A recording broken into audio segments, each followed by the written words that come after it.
Et si les remèdes les plus puissants de la planète n'avaient pas été découverts en laboratoire, mais broyés, échangés et brûlés en offrande il y a des milliers d'années par les guérisseurs les plus sages ayant jamais vécu?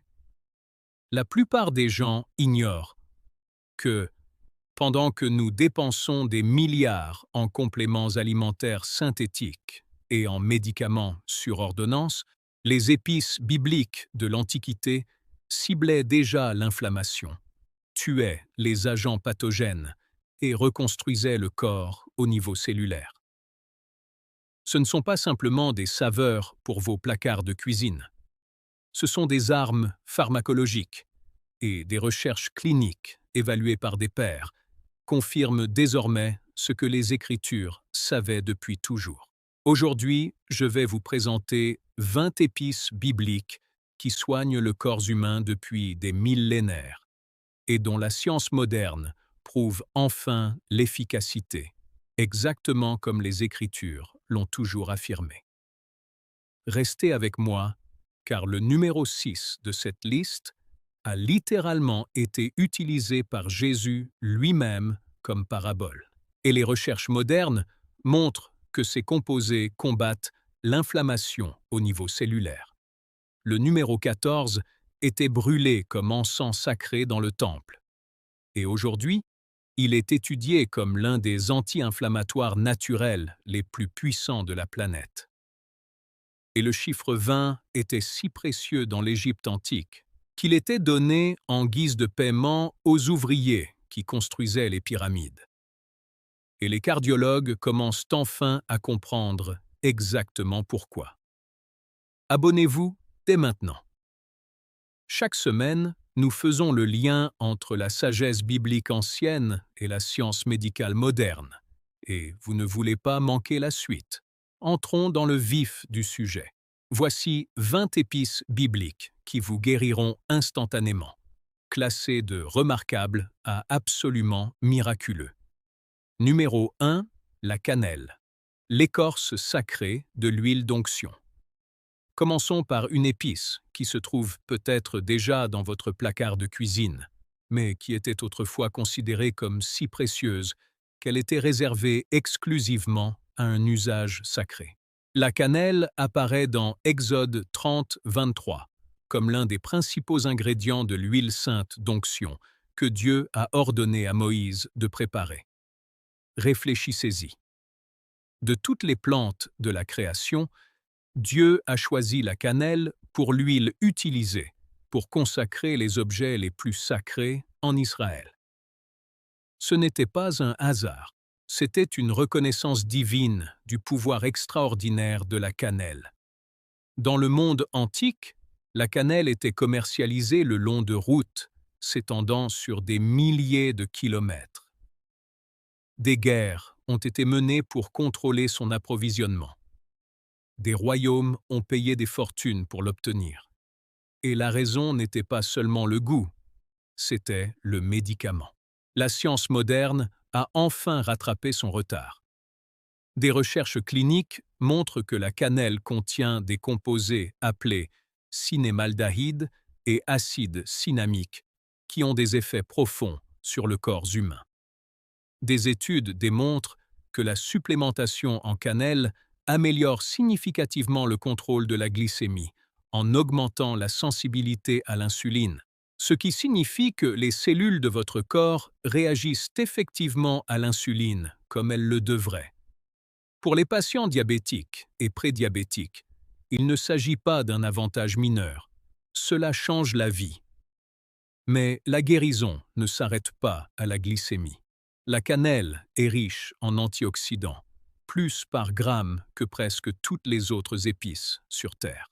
Il combat le stress oxydatif, réduit l'inflammation dans tout le corps et possède de véritables propriétés antimicrobiennes que les médecins de l'Antiquité connaissaient bien avant l'existence de la théorie des germes. L'usage traditionnel était simple. Un bâton de cannelle infusé dans de l'eau chaude, une petite quantité mélangée quotidiennement aux aliments, appliquée comme une huile pour réchauffer la circulation sanguine dans les zones froides ou enflammées du corps. Voici la tragédie. La cannelle est devenue si courante, si bon marché, si disponible dans toutes les épiceries, que nous avons oublié ce que c'était. Nous l'avons reléguée aux gruaux et aux boissons des fêtes. Nous avons cessé de la considérer comme l'écorce sacrée et guérisseuse, que Dieu lui-même avait choisie pour l'huile la plus sainte dans les Écritures. La cannelle offre ce qu'elle offre depuis l'époque de Moïse: des propriétés réchauffantes, un régulateur de la glycémie et un remède anti-inflammatoire qui était considéré comme suffisamment sacré pour être utilisé dans les temples et qui sont toujours efficaces. Exactement comme ça aujourd'hui. Numéro 2. La cassia, la compagne dorée, juste aux côtés de la cannelle dans cette formule sacrée d'huile d'onction. Exode 30, 24. Vous trouverez de la cannelle, et la plupart des gens ne connaissent pas la différence. Ce sont des espèces apparentées. L'acacia est ce que l'on vend généralement sous le nom de cannelle dans la plupart des épiceries américaines. Mais voici ce qui rend la cannelle remarquable en soi. À l'époque biblique, l'acacia valait son pesant d'or. Les archives commerciales anciennes montrent que l'acacia était l'une des marchandises les plus chères de l'ancien Proche-Orient. Importée de contrées lointaines, jalousement gardée, réservée aux rois et aux prêtres. La science moderne confirme que l'acacia contient de nombreux composés bioactifs, similaires à ceux de la cannelle, comme le cinépaldehyde, la cumin, et de puissants antioxydants, ainsi que certaines propriétés uniques qui lui sont propres. Des recherches montrent que la cannelle favorise la circulation sanguine en réchauffant le corps et en dilatant les vaisseaux sanguins, améliorant ainsi le flux sanguin vers les extrémités. Il favorise la digestion en stimulant les enzymes gastriques. Et elle possède de véritables propriétés de renforcement immunitaire grâce à ses effets antimicrobiens. L'utilisation traditionnelle comprenait l'infusion d'écorce de cassia en tisane pour soulager les extrémités froides et la digestion lente. L'huile de cassia est appliquée localement pour améliorer la circulation, et l'acacia est incorporée dans des préparations médicinales pour les affections respiratoires.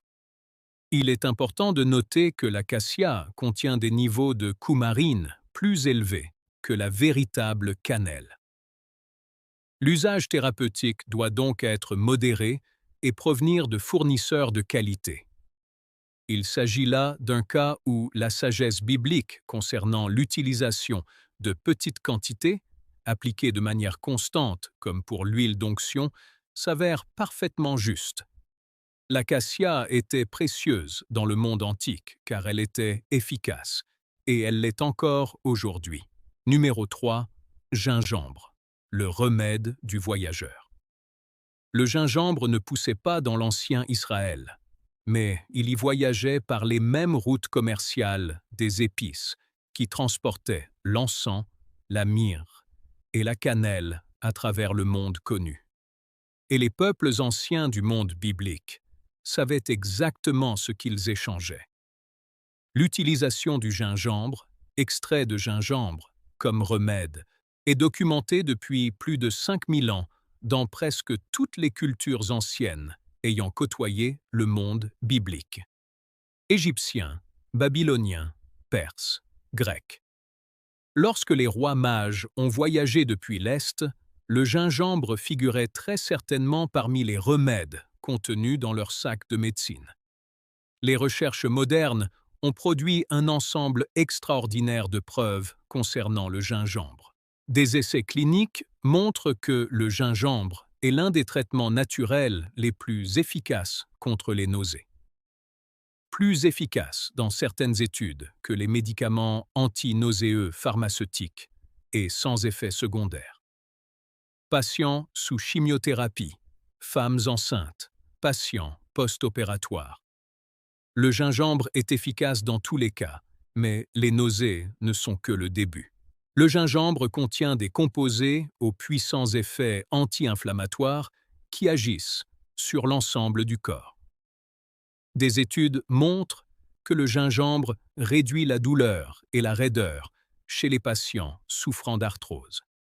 Elle améliore la digestion en accélérant la vidange gastrique. Il possède de véritables propriétés antivirales et antibactériennes. L'usage traditionnel était élégant dans sa simplicité. Racines de gingembre, frais, tranchées et infusées dans de l'eau chaude. Poudre de gingembre séchée, mélangée aux aliments. Huile de gingembre appliquée localement pour soulager les douleurs articulaires et musculaires. Pour toutes les personnes souffrant d'inflammation chronique, de problèmes digestifs, de nausées ou de douleurs articulaires, le gingembre offre les mêmes bienfaits qu'il offre depuis que les anciens échanges commerciaux l'ont fait connaître à travers le monde biblique. Un remède pur et puissant, auquel la confiance a été accordée à travers les cultures et les millénaires. Numéro 4. Le curcuma, l'or caché. C'est là que ça devient fascinant. Le curcuma n'est pas mentionné directement dans la plupart des traductions de la Bible, mais il fait partie de l'ancienne tradition de guérison du Moyen-Orient et de la culture hébraïque. Elle appartient à la tradition des épices dorées, réchauffantes et anti-inflammatoires, utilisées dans des contextes sacrés, une tradition omniprésente dans les Écritures, et la science moderne a fait du curcuma peut-être l'épice la plus étudiée de l'histoire de l'humanité, car son composé actif, la curcumine, a un effet extraordinaire. Il intervient dans l'inflammation au niveau moléculaire, bloquant les mêmes voies inflammatoires que celles ciblées par les médicaments pharmaceutiques les plus coûteux, mais sans détruire votre foie, votre muqueuse intestinale ou vos reins. Les recherches cliniques sur la curcumine sont nombreuses. Des études montrent qu'elle réduit les marqueurs de l'inflammation systémique, améliore les symptômes de la polyarthrite rhumatoïde et de l'arthrose, favorise la santé cérébrale et peut réduire le risque de certains cancers. Une étude a démontré que la curcumine était aussi efficace qu'un anti-inflammatoire pour les douleurs aux genoux, sans les effets secondaires. Voici ce que l'industrie pharmaceutique ne veut pas que vous surveilliez trop. Les plantes que Dieu a créées pour guérir. Il s'avère que les épices dorées et aromatiques du monde antique agissent exactement sur les mêmes voies biologiques que leurs homologues synthétiques, sauf qu'ils le font depuis 5000 ans. L'usage traditionnel consistait à mélanger le curcuma avec du lait chaud ou de l'eau comme tonique quotidien. Le lait d'or que nous redécouvrons aujourd'hui. Application locale sur les plaies et les zones enflammées. Incorporé aux aliments à la fois comme médicament et agent de conservation. Une remarque concernant l'absorption. La curcumine est mieux absorbée lorsqu'elle est associée à du poivre noir et à une source de matière grasse. Une sagesse que les cultures traditionnelles avaient découverte bien avant que la biochimie puisse l'expliquer. Mélangez votre curcuma avec un peu de poivre noir et d'huile d'olive, et vous suivez une tradition médicinale ancestrale qui s'avère biochimiquement précise. Numéro 5. Le cumin noir, la graine de la bénédiction. La nigelle, Nigella sativa, jouit d'une des réputations thérapeutiques les plus remarquables de toute la médecine ancienne. Dans la tradition de l'ancien Proche-Orient, on l'appelle la graine de la bénédiction, et la science moderne prouve que cette réputation est tout à fait méritée. Les graines de cumin noir sont minuscules, foncées, légèrement amères, mais regorgent d'un composé appelé thymoquinone, qui a suscité un vif intérêt scientifique en raison de son extraordinaire éventail d'effets. Des études montrent que la thioquinone possède des propriétés antioxydantes, anti-inflammatoires, antimicrobiennes et même antitumorales. Des recherches démontrent que le cumin noir soutient la fonction immunitaire, aide à réguler la glycémie et a des effets protecteurs sur le foie et les reins. Dans l'ancien Proche-Orient, le monde de la Bible, le cumin noir était utilisé pour traiter les problèmes respiratoires, les troubles digestifs et comme tonique quotidien général pour la santé et la vitalité. Les médecins de l'Antiquité avaient là compris ce que les chercheurs modernes confirment aujourd'hui. Cette petite graine agit simultanément sur plusieurs systèmes. L'usage traditionnel comprenait le pressage des graines de cumin noir pour en extraire l'huile et leur consommation quotidienne, l'ajout des graines au pain et aux aliments à titre préventif, et l'application topique de l'huile pour traiter les affections cutanées et les douleurs articulaires. Voici ce qui rend le cumin noir remarquable dans le contexte de la guérison biblique. Cela représente le principe selon lequel le remède le plus puissant se trouve parfois dans le plus petit emballage. Une poignée de graines noires pressées et consommées quotidiennement, offrant une protection à plusieurs niveaux à de multiples systèmes organiques, immunitaires, digestifs, cardiovasculaires, respiratoires, la graine de la bénédiction. Et les recherches expliquent enfin pourquoi ce nom a été choisi. Numéro 6. La graine de moutarde, le guérisseur de la taille de la foi. S'il y a une épice que la plupart des gens associent à la Bible, c'est bien la graine de moutarde. Jésus l'a utilisée dans Matthieu 13, 31, 32 pour décrire le royaume des cieux. Comment quelque chose d'aussi petit a-t-il pu devenir si grand que des oiseaux y font leur nid? Mais voici ce que la leçon de l'école du dimanche omet généralement. La moutarde n'était pas qu'une parabole, c'était un médicament puissant. Et les gens qui écoutaient Jésus ce jour-là le savaient. Les composés contenus dans les graines de moutarde, les glucosinylates, se transforment dans l'organisme en isothiocyanate, des molécules que les chercheurs modernes en cancérologie étudient intensivement pour leur capacité à perturber les voies de croissance tumorale. Des études montrent que les composés de la moutarde ont de véritables effets anti-inflammatoires et potentiellement anticancéreux. Les graines sont riches en minéraux et possèdent des propriétés antimicrobiennes avérées. Mais l'usage traditionnel que la plupart des gens ont oublié est celui du cataplasme de moutarde. Des graines de moutarde moulues, mélangées à de l'eau, étaient appliquées sur la poitrine en cas de congestion respiratoire, de pneumonie et de rhume de poitrine.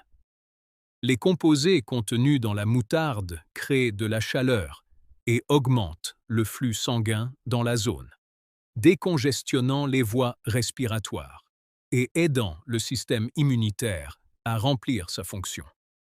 Note importante, les emplâtres à la moutarde sont puissants et peuvent brûler la peau s'ils sont appliqués directement.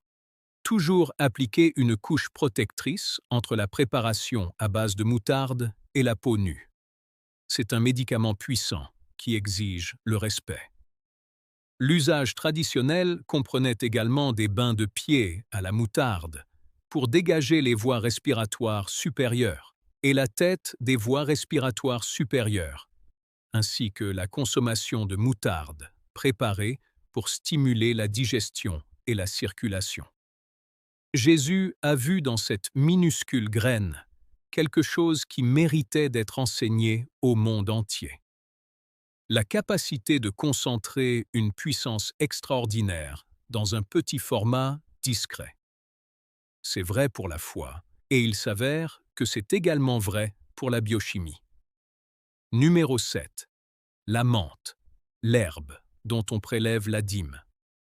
La menthe apparaît dans Matthieu 23, 23, où Jésus critique les pharisiens qui prélèvent soigneusement la dîme de la menthe, de l'aneth et du cumin, tout en négligeant la justice et la miséricorde. La plupart des gens se concentrent sur la réprimande de Jésus et passent à côté de la note médicale qui est pourtant évidente. Les pharisiens payaient la dîme de la menthe. Cela signifie que la menthe était suffisamment précieuse, médicalement et économiquement importante, pour être incluse dans la taxe du temple. Dans un monde sans compagnie pharmaceutique ni guérisseur de quartier, la menthe était un médicament essentiel, et elle a mérité ce statut à juste titre. La menthe poivrée et la menthe verte sont utilisées depuis des milliers d'années pour soulager les problèmes digestifs, les nausées, les maux de tête et la congestion respiratoire. Les recherches modernes valident la quasi-totalité de ces applications traditionnelles. Des études cliniques démontrent que l'huile de menthe poivrée est réellement efficace contre le syndrome du côlon irritable, réduisant les douleurs abdominales et les ballonnements, d'une manière comparable au traitement pharmaceutique. La tisane à la menthe poivrée calme efficacement les nausées et soulage les indigestions. Le menthol contenu dans la menthe ouvre les voies respiratoires et procure un soulagement réel et mesurable de la congestion des sinus et des maux de tête de tension. L'usage traditionnel était d'une simplicité magnifique. Feuilles de menthe infusées dans de l'eau chaude après les repas. Mâcher des feuilles fraîches pour soulager les troubles digestifs et rafraîchir l'haleine. Huile de menthe appliquée sur les tempes pour soulager les maux de tête. Inhalation de vapeur de menthe pour soulager la congestion de la poitrine et des sinus. Voilà ce qui me frappe à chaque fois que je pense à la menthe. Il est devenu si courant, si largement disponible, si bon marché, que nous l'avons mis dans le dentifrice et le chewing-gum, et avons complètement oublié qu'il avait autrefois suffisamment de valeur pour être donné en dîme au temple de Dieu. Voilà à quel point c'est efficace. Son efficacité était si fiable et si constante pour tant de maux courants qu'elle est devenue universelle. On n'a jamais oublié la menthe, mais nous avons oublié de le prendre au sérieux. Reprenez cela au sérieux. Numéro 8. Le cumin. Ce remède ancestral quotidien figure juste là, aux côtés de la menthe, dans ce même verset, Matthieu 23, 23. Le cumin, également soumis à la dîme, était lui aussi considéré comme suffisamment précieux pour le temple.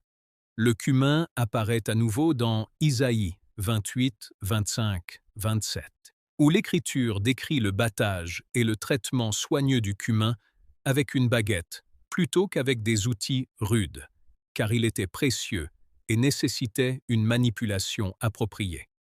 Le cumin, Cuminum simonum, est utilisé en médecine depuis plus de 4000 ans.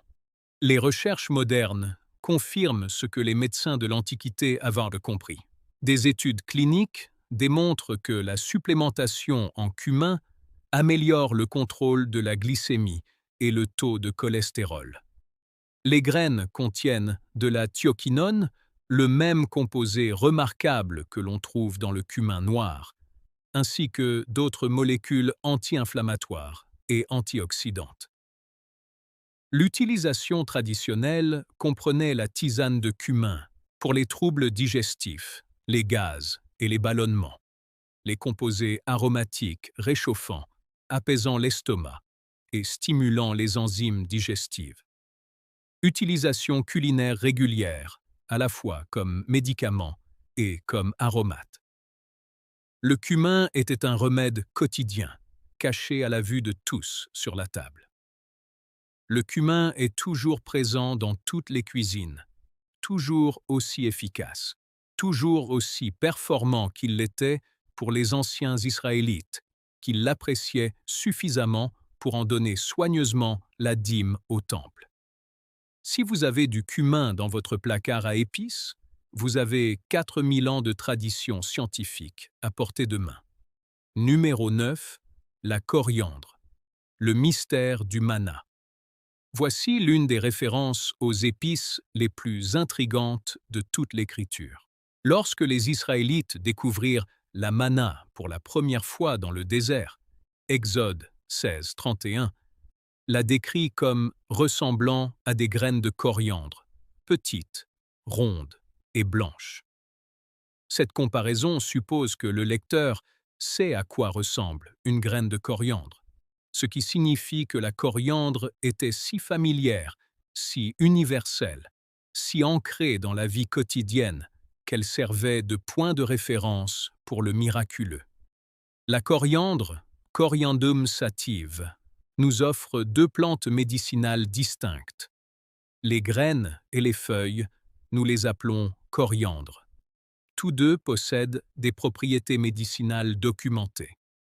Des recherches modernes montrent que la coriandre favorise la digestion, possède des propriétés antimicrobiennes et peut aider à réguler la glycémie.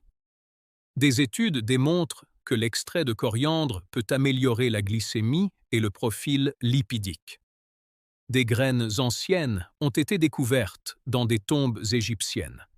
La coriandre est présente avec une remarquable constance dans la médecine traditionnelle ayurvédique, chinoise et du Moyen-Orient.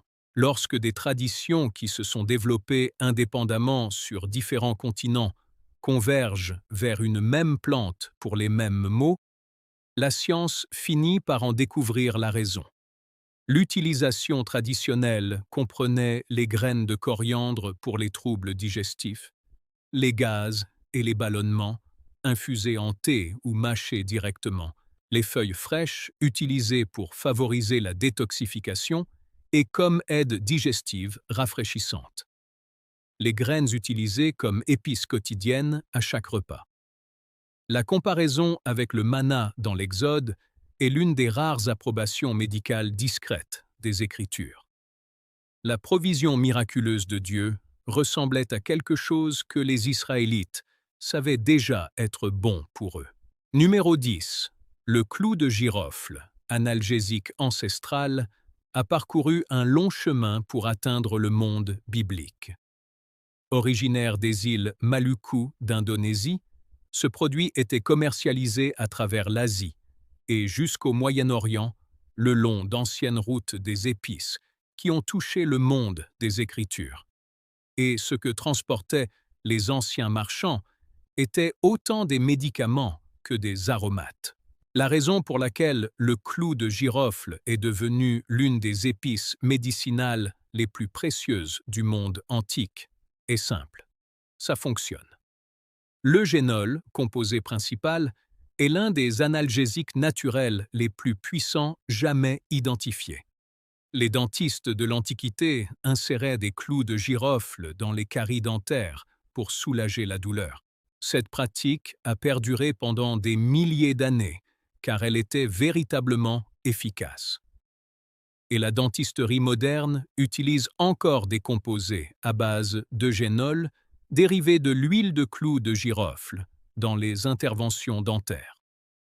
Au-delà des douleurs dentaires, les recherches modernes confirment que les clous de girofle possèdent des propriétés antimicrobiennes extraordinaires, actives contre les bactéries, les champignons et même certains virus. La teneur en antioxydants des clous de girofle est parmi les plus élevées de tous les aliments jamais mesurés. Des études montrent que les composés du clou de girofle réduisent l'inflammation, favorisent la santé du foie et aident à réguler la glycémie. L'usage traditionnel comprenait la consommation de clous de girofle entiers, mâchés pour soulager les douleurs et les infections buccales, la tisane de clous de girofle pour les troubles digestifs et l'application topique d'huile de clous de girofle pour les douleurs musculaires et articulaires. Voici ce qui est remarquable. Le clou de girofle a parcouru la moitié du monde antique pour atteindre des peuples qui n'avaient jamais vu l'arbre dont il était issu. Et elle a gagné sa place sur ces routes commerciales parce que les médicaments qu'elle transportait étaient authentiques. Lorsque vous sentez l'odeur des clous de girofle aujourd'hui, vous sentez le même composé qui soulageait la douleur des anciens marchands, qui connaissaient la médecine bien mieux que nous ne le pensons. Si vous êtes arrivé jusqu'ici, si vous commencez à comprendre que les Écritures ne sont pas seulement un guide spirituel, mais un plan de guérison que la science moderne ne cesse de valider, rendez-moi service maintenant. Cliquez sur le bouton « J'aime ». Cela permet à cette chaîne d'atteindre les personnes en quête d'une guérison qui relie le corps, l'esprit et l'âme. Et si vous n'êtes pas encore abonné, cliquez sur ce bouton et activez les notifications. Nous construisons une communauté qui comprend que le corps, tel que Dieu l'a conçu, est capable d'une guérison extraordinaire lorsqu'on lui donne ce pourquoi il a été conçu. Numéro 11. La cardamome, la reine des épices. La cardamome figurait parmi les aromates les plus précieux du monde antique. Importée d'Inde et d'Asie du Sud-Est, le long des routes commerciales qui traversaient le cœur de la civilisation biblique. Les pharaons égyptiens l'appréciaient beaucoup. Dans les anciennes cours perses, on le brûlait comme encens, et l'intensité aromatique de la cardamome l'aurait rendu immédiatement reconnaissable pour quiconque traversait un marché prospère de l'Antiquité. Les recherches modernes confirment que la cardamome mérite amplement sa réputation prestigieuse. Des études montrent que la cardamome possède de véritables propriétés antioxydantes et anti-inflammatoires. Des recherches démontrent qu'elle contribue à faire baisser la tension artérielle, favorise la santé cardiaque et possède d'importants effets antimicrobiens contre les bactéries et les champignons. Certaines études montrent des bénéfices potentiels pour la régulation de la glycémie et la protection du foie, pour la digestion, et plus particulièrement pour le domaine où les médecins de l'Antiquité l'appréciaient le plus. La cardamome agit en stimulant la libération d'enzymes digestives et de bile. Il soulage les gaz, les ballonnements et les nausées. La médecine ayurvédique traditionnelle et la médecine du Moyen-Orient utilisaient la cardamome après les repas copieux comme aide digestive, une pratique si efficace qu'elle a persisté simultanément dans les cultures du monde antique. L'usage traditionnel consistait à faire infuser les graines de cardamome dans du thé ou du café. Les gousses entières sont ajoutées à la cuisine pour leur saveur et leurs bienfaits médicinaux, et les graines sont mâchées directement pour soulager les troubles digestifs et rafraîchir l'haleine. La reine des épices, digne des pharaons, toujours utilisée de la même manière aujourd'hui. Numéro 12. Aneth. L'herbe fiscale du temple. Revenons à ce verset extraordinaire, Matthieu 23, 23. Menthe, aneth et cumin. Tous trois ont donné la dîme. Tous trois étaient jugés suffisamment importants pour figurer dans le trésor du temple. L'aneth, ou antme des graviers, a gagné sa place dans cette liste grâce à des milliers d'années d'utilisation éprouvée pour ses vertus médicinales. L'aneth a été utilisée à des fins médicinales dans tout le Proche-Orient ancien et le bassin méditerranéen pour soulager, comme cela a été démontré, les troubles digestifs. Les graines et les feuilles contiennent toutes deux de la carva et de la limonine, des composés aux véritables propriétés carminatives, ce qui signifie qu'ils aident physiquement les gaz à circuler et à être évacués du système digestif. Des études confirment la réputation traditionnelle de l'aneth pour réduire les ballonnements, calmer les crampes d'estomac et faciliter la digestion. Mais les propriétés curatives de l'aneth vont plus loin. Des recherches montrent que l'aneth possède des propriétés antimicrobiennes contre certaines bactéries. Il contient des flavonoïdes aux propriétés antioxydantes. On l'utilisait traditionnellement pour donner de l'eau d'aneth aux nourrissons souffrant de coliques. Eau de colique. Les préparations utilisant l'aneth comme ingrédient principal ont constitué la médecine standard pendant des siècles. L'usage traditionnel chez l'adulte comprenait la tisane de graines d'âneth pour les troubles digestifs, l'incorporation d'âneth frais dans les aliments comme remède quotidien préventif, et l'application d'âneth sous forme de puces pour les inflammations topiques. L'âneth était donnée en dîme au temple, car c'était un remède essentiel, suffisamment répandu pour être partout, et suffisamment efficace pour être précieuse. Dans un monde sans antiacides ni médicaments contre les gaz, l'âneth était la seule solution. Numéro 13. Fenouil, l'ancien guérisseur respiratoire. Le fenouil est utilisé sans interruption depuis l'Antiquité dans tout le monde méditerranéen et au Moyen-Orient. Son arôme et sa saveur doux, semblables à ceux de l'anis, en faisaient un aliment très apprécié. Mais ces graines étaient considérées comme un remède, notamment contre les deux maux les plus courants du monde antique, les troubles digestifs et la congestion respiratoire. Les recherches modernes confirment les usages traditionnels du fenouil avec une spécificité impressionnante. Des études montrent que le fenouil contient de l'anthol, de la fanchone et d'autres composés qui détendent les muscles lisses, ce qui explique précisément pourquoi il soulage les crampes et les spasmes digestifs. Des études cliniques démontrent que la tisane de graines de fenouil est efficace contre les coliques infantiles, les symptômes du syndrome de l'intestin irritable et les flatulences.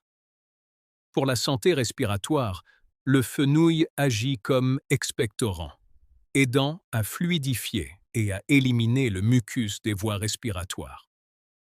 L'usage traditionnel comprenait l'infusion de graines de fenouil pour soulager les troubles digestifs et respiratoires, la consommation de bulbes de fenouil frais comme aide digestive pendant les repas, et la mastication directe des graines de fenouil pour les maux d'estomac et pour une haleine fraîche.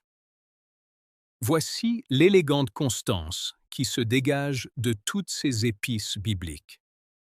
Les plantes à la disposition des peuples anciens du monde biblique, celles qui sont devenues des remèdes de base dans de nombreuses cultures, continuent de révéler des mécanismes d'action réels, mesurables et scientifiquement confirmés. Ils ne devinaient pas, ils observaient. Ils consignaient ce qui fonctionnait et les Écritures ont préservé ce témoignage. Le fenouil offre les mêmes bienfaits que ceux reconnus par les médecins de l'Antiquité.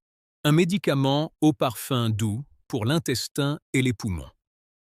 Numéro 14. L'encens. Le anti-inflammatoire sacré. Nous allons aborder les épices aux vertus curatives les plus extraordinaires de toute l'Écriture. L'encens est mentionné plus de 20 fois dans les Écritures, depuis l'huile sainte d'onction dans Exode 30, 34, jusqu'au présent apporté à l'enfant Jésus dans Matthieu 2, 11, aux côtés de l'or et de la myrrhe. Et voici la question qui devrait vous arrêter net. Pourquoi l'encens? Pourquoi cette résine a-t-elle été jugée digne d'être présentée au roi des rois, aux côtés de l'or lui-même? Car l'encens, de l'espèce Boswellia, est l'un des médicaments anti-inflammatoires les plus puissants connus de l'humanité depuis plus de 5000 ans.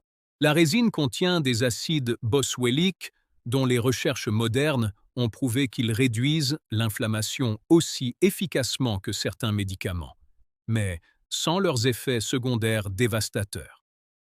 Des études cliniques récentes, évaluées par des pairs, montrent que l'extrait d'encens améliore les symptômes de l'arthrose, de la polyarthrite rhumatoïde, de l'asthme et des maladies inflammatoires de l'intestin.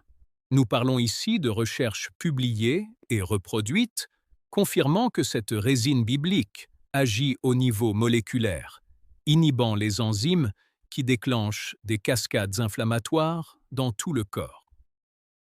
Dans l'Antiquité, les prêtres brûlaient de l'encens dans les temples, non seulement pour son arôme sacré, mais aussi parce que la fumée elle-même avait de réels bienfaits pour les voies respiratoires. Les composés libérés lors de la combustion ont des effets avérés sur le système respiratoire. Ce n'était pas une cérémonie, c'était de la médecine intégrée au culte. L'usage traditionnel consistait à brûler la résine, comme encens, pour soulager les douleurs respiratoires, à la mélanger à de l'huile pour les douleurs articulaires et à prendre des extraits de résine par voie interne pour traiter l'inflammation digestive. Voici pourquoi l'encens a disparu de la médecine occidentale. Les entreprises pharmaceutiques ont mis au point des anti-inflammatoires de synthèse, des AANS, des corticostéroïdes, et les ont commercialisés de manière agressive. Ces médicaments comportent souvent des risques importants. Hémorragie gastrique, lésions hépatiques, complications cardiovasculaires. L'encens offre ce qu'il offre depuis que les rois mages l'ont apporté à Bethléem. Une véritable guérison anti-inflammatoire qui ne détruit pas le corps qui tente de se guérir. Un cadeau digne d'un roi, toujours en activité. 2000 ans plus tard. Numéro 15. Mère, l'antique antiseptique. Le miroir rivalise avec l'encens en termes de signification biblique et de pouvoir de guérison. Il apparaît dans Exode 30, 23 comme un ingrédient principal de l'huile sainte d'onction. C'était l'un des 3 cadeaux apportés à Jésus à sa naissance. Et elle fut de nouveau apportée lors de sa mort en Jean 1939 comme épice funéraire. De la naissance à la mort, la myrrhe était présente aux moments les plus sacrés des Écritures. Et quand on comprend ce que fait réellement la myrrhe, on comprend pourquoi. La myrrhe, comme Aphora myrrha, est une résine aux propriétés antimicrobiennes et cicatrisantes profondes. Les médecins de l'Antiquité l'utilisaient pour nettoyer les plaies, traiter les infections et maintenir une bonne hygiène buccale. Les recherches modernes confirment de véritables effets antibactériens, antifongiques et anti-inflammatoires. Des études montrent que l'extrait de myrrhe est efficace contre diverses bactéries et champignons, y compris certaines souches ayant développé une résistance aux antibiotiques classiques. Le goût extrêmement amer de la myrrhe fait partie de ses propriétés médicinales. Ces composés amers stimulent la fonction digestive et exercent une activité antimicrobienne tout au long du tube digestif. L'usage traditionnel consistait à mélanger la myrrhe avec du vin ou de l'eau comme bain de bouche pour traiter les maladies des gencives et les infections buccales. Une pratique dont l'efficacité réelle est désormais confirmée, appliquée localement sur les plaies et utilisée en interne pour traiter les infections et inflammations digestives. Voici ce qui rend l'histoire de myrrhe dans les Écritures si profonde. Elle était présente à la naissance de Jésus comme signe de sa mortalité, la résine du guérisseur, le remède pour les vivants. Et elle était présente à sa mort, comme épice funéraire. Le conservateur, celui qui tient la décomposition à distance. Dans le monde antique, on considérait que la frontière entre guérison et préservation était franchie grâce à une même plante. Myrrhe offre ce qu'il offre depuis l'époque de Moïse. Un véritable médicament antimicrobien pour la cicatrisation des plaies, auquel on fait confiance depuis des millénaires. Numéro 16. Safran, le fil d'or. Le safran apparaît dans le Cantique des Cantiques, 4, 14. Elle figure parmi les épices les plus précieuses et reste, à ce jour, l'épice la plus chère au monde au poids. Un seul gramme nécessite les stigmates récoltés de plus de 100 fleurs de crocus, cueillies à la main à l'aube.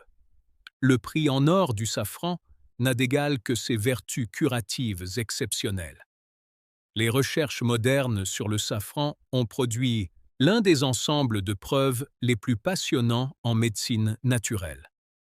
Des essais cliniques démontrent que la supplémentation en safran améliore les symptômes de la dépression et de l'anxiété, légère à modérée, avec des effets comparables dans certaines études à ceux des antidépresseurs pharmaceutiques, mais sans les effets secondaires sexuels, les variations de poids, ni les complications liées au sevrage. Le mécanisme est réel et documenté. Les composés actifs du safran, le CRON et le safranol, agissent sur le métabolisme de la sérotonine dans le cerveau. Elles possèdent également d'importants effets antioxydants et anti-inflammatoires, protègent la santé de la rétine et peuvent favoriser les fonctions cognitives et la mémoire. Dans l'Antiquité, le safran était utilisé pour améliorer l'humeur, la vitalité et comme tonique général pour ce que nous appellerions aujourd'hui le bien-être mental et émotionnel. Les médecins persans, ayurvédiques et égyptiens intégraient tous le safran dans les traitements contre la déprime, la léthargie et le déclin cognitif. L'utilisation traditionnelle consistait à faire infuser de petites quantités de safran dans de l'eau chaude ou du lait. Le liquide doré consommé pour le moral et la vitalité. Les filaments brillants se dissolvèrent dans le liquide chaud, libérant simultanément leur couleur et leurs propriétés médicinales. Voici la réalité stupéfiante. Lorsque Salomon a rassemblé les épices les plus précieuses de la création pour le poème qui décrit l'amour et la beauté dans les Écritures, le safran figurait sur cette liste. Et le monde antique n'avait pas tort sur ce point. L'épice la plus chère au monde est aussi l'un des composés naturels pour le soutien de l'humeur les plus validés médicalement par la science moderne. Numéro 17. L'anis, le guérisseur méconnu. Juste là, aux côtés de la menthe et du cumin, dans Matthieu 23, 23. Selon la traduction de votre Bible, vous y trouverez de l'anis ou de l'aneth. Le mot grec aniton désigne l'une de ces herbes aromatiques médicinales. L'anis, Pimpinella annum, était considéré comme suffisamment précieux sur le plan médicinal pour être donné en dîme au même titre que les autres grandes herbes médicinales mentionnées dans les Écritures. L'anis est utilisé depuis des milliers d'années dans le monde méditerranéen et au Moyen-Orient pour traiter les maux les plus courants.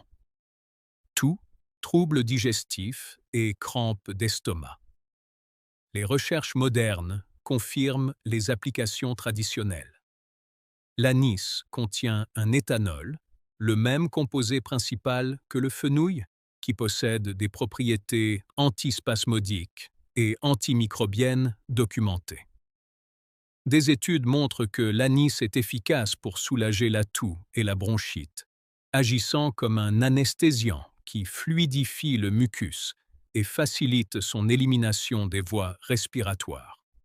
Pour les troubles digestifs, l'anis détend les muscles lisses de l'ensemble du tube digestif, soulageant ainsi les crampes, les ballonnements et les gaz.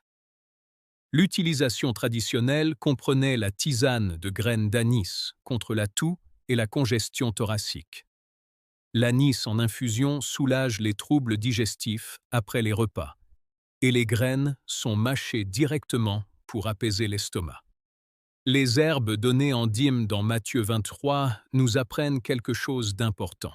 Les plantes découvertes dans le trésor du temple n'étaient ni exotiques ni rares. C'étaient les remèdes du quotidien, les traitements fiables, constants et éprouvés sur lesquels les anciens comptaient pour les maux les plus courants de la vie quotidienne. L'anis a gagné sa place dans la taxe du temple, car il a fait ses preuves de manière fiable et constante pendant des milliers d'années. Numéro 18. Purelle, la feuille du guérisseur. Le laurier sauce, Lauris noalis, était si profondément ancré dans le tissu de la civilisation méditerranéenne de l'époque biblique qu'il est devenu un symbole de victoire, d'honneur et de faveur divine. La couronne de laurier couronnait les rois et les champions. Mais bien avant de couronner qui que ce soit, elle les guérissait. Les feuilles de laurier sont utilisées depuis des millénaires dans la cuisine médicinale et les toniques curatifs à travers le monde méditerranéen et moyen-oriental antique. Les recherches modernes confirment la pertinence de ces applications traditionnelles. Des études montrent que la feuille de laurier contient des composés comme l'eugénol, le linol et divers terpènes, dotés de véritables effets anti-inflammatoires, antioxydants et antimicrobiens. Des recherches démontrent que l'extrait de feuilles de laurier peut contribuer à abaisser le taux de sucre dans le sang. Une étude ayant même montré des améliorations significatives de la glycémie chez les patients diabétiques. La feuille de laurier présente également un potentiel pour la santé cardiovasculaire grâce à ses composés antioxydants. Les bouillons thérapeutiques traditionnels, ces soupes médicinales très riches du monde antique, contenaient presque systématiquement de la feuille de laurier. Ce n'était pas une tradition culinaire. Il s'agissait d'un savoir médical exprimé par la cuisine. La cuisson lente à feu doux a permis d'extraire les composés médicinaux des feuilles dans le liquide, créant ainsi un remède qui soignait aussi bien les malades que les personnes en bonne santé. L'utilisation traditionnelle comprenait les feuilles de laurier mijotées dans des bouillons médicinaux, les feuilles séchées, écrasées et utilisées dans des pticus pour les douleurs articulaires, et la tisane de feuilles de laurier pour les troubles digestifs. Le laurier était un symbole de triomphe dans le monde antique, et les recherches modernes commencent à révéler que la plante à l'origine de ce symbole possédait un véritable pouvoir de guérison, qui a gagné sa place dans la tradition humaine bien avant de couronner un champion. Numéro 19. Hysope, l'usine de purification. Le houblon occupe l'un des rôles les plus sacrés de toute l'Écriture. Le psaume 51:7, l'un des psaumes de repentance les plus profondément personnels, dit « Purifie-moi par le sifflement, et je serai pur ». Exode 12:22 décrit l'utilisation du hyssipe pour appliquer le sang de la Pâque sur les montants des portes, la nuit de la délivrance d'Israël. Et lors de la crucifixion, une éponge imbibée de vinaigre fut présentée à Jésus au bout d'une branche de hysope, présent à nouveau au moment le plus sacré de l'histoire de l'humanité. Hysope n'a pas été choisi au hasard pour ces rituels. Le houblon a été choisi car les anciens Israélites savaient que cette plante possédait de véritables propriétés antimicrobiennes purifiantes. Les recherches modernes le confirment. Opap Hyssipus ezenalis contient des composés aux effets antibactériens, antifongiques et antiviraux documentés. Des études montrent que cette huile essentielle est active contre les agents pathogènes respiratoires, ce qui la rend particulièrement précieuse contre la toux, la bronchite et les infections des voies respiratoires supérieures. Cette plante possède également des propriétés anti-inflammatoires qui soutiennent les voies respiratoires. Voici ce qui me frappe à propos du terme « hyssoupe » dans les Écritures. Lorsque David demanda à Dieu de le purifier avec du hyssum, il se tournait vers une plante dont il savait qu'elle possédait de réelles propriétés purificatrices pour le corps. Il utilisait le langage de la médecine pour parler de purification spirituelle. C'est ainsi que les plantes aux vertus curatives profondes se sont ancrées dans la conscience du monde biblique. Le physique et le spirituel partageaient le même vocabulaire, car les gens comprenaient que le corps et l'âme étaient conçus pour être guéris ensemble. Les rituels de purification de l'Ancien Testament n'étaient pas seulement symboliques, L'utilisation d'une plante antimicrobienne lors des cérémonies de purification signifiait que le rituel contribuait réellement à prévenir la transmission des maladies. Sagesse physique et spirituelle dans un même acte. L'usage traditionnel incluait le thé Isup pour traiter les infections respiratoires et la toux. IPUP, en gargarisme pour les infections de la gorge et en application topique pour le nettoyage des plaies. UP offre toujours ce qu'elle offrait aux Israélites. Un nettoyage qui agit à tous les niveaux. Numéro 20. L'ail, l'antique protecteur. Nous avons gardé le plus apprécié pour la fin. L'ail mérite sa place au numéro 20, non seulement pour ses vertus curatives, mais aussi pour ce que sa présence dans les Écritures nous révèle sur la relation de l'humanité avec la médecine à travers les âges. Nombre 11, 5. Les Israélites étaient dans le désert, mangeant de la manne et devenant impatients. Et qu'est-ce qui leur manque de l'Égypte? Poissons, concombres, melons, poireaux, oignons et ail. L'ail figurait parmi les rares choses qui manquaient tellement aux gens dans le désert qu'ils s'en plaignaient à Moïse. Cela en dit long sur l'importance de l'a'aïl dans la vie quotidienne des anciens habitants du Proche-Orient. Mais l'a'aïl n'était pas qu'un aliment. En Égypte, la civilisation la plus avancée médicalement du monde antique. L'ail était un remède puissant. Les ouvriers qui construisaient les pyramides recevaient des rations d'ail spécialement destinées à maintenir leur force et à se protéger contre les maladies. Des papyrus médicaux de l'Égypte antique recensent plus de 22 remèdes à base d'ail. Ce n'était pas une tradition populaire, c'était la médecine établie du monde antique. La science moderne a produit plus de recherches cliniques sur l'ail que sur presque toutes les autres plantes médicinales existantes. Les preuves sont accablantes et sans équivoque. L'ail, Aelium sativa, contient de la allicine et d'autres composés soufrés qui ont des effets profonds sur le système cardiovasculaire. Des études cliniques montrent que la supplémentation en ail réduit la pression artérielle, améliore le taux de cholestérol et diminue le risque global de maladies cardiovasculaires. Les preuves sont désormais si convaincantes que même les cardiologues conventionnels recommandent la prise de suppléments d'ail pour la santé cardiaque. Voilà le corps médical qui arrive enfin sur un lieu occupé par les médecins égyptiens il y a 4000 ans.